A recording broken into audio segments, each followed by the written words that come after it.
Pogledajte ovu ljepotu.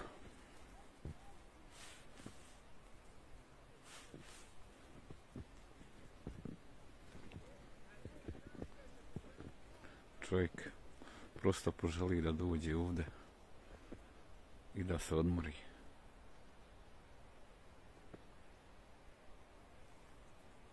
I onda dođete i vidite ovo.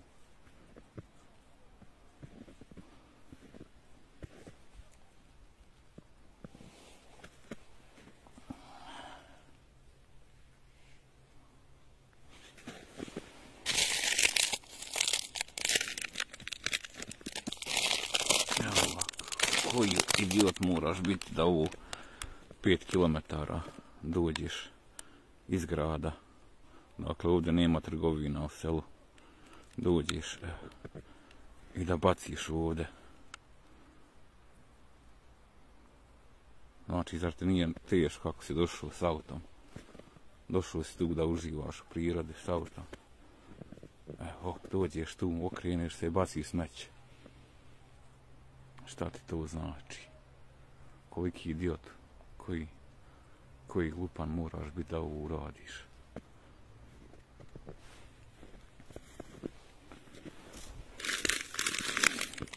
Evo, pogledajte smeće. Pogledajte.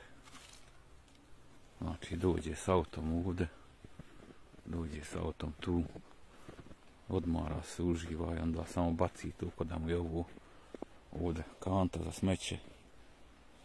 Znači,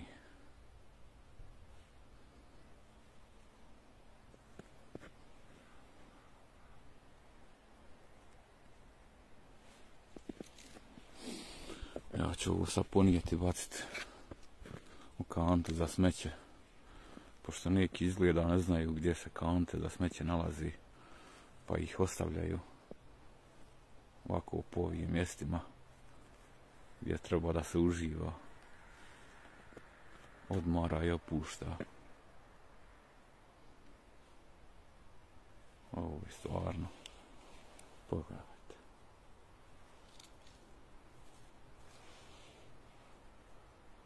Znači 5 km iz grada da uđeš da bi ovdje bacio smeće. Stvarno nije jasno. Je li to odgoj, kultura? Ne znam šta da kažem. Toliko, pozdrav.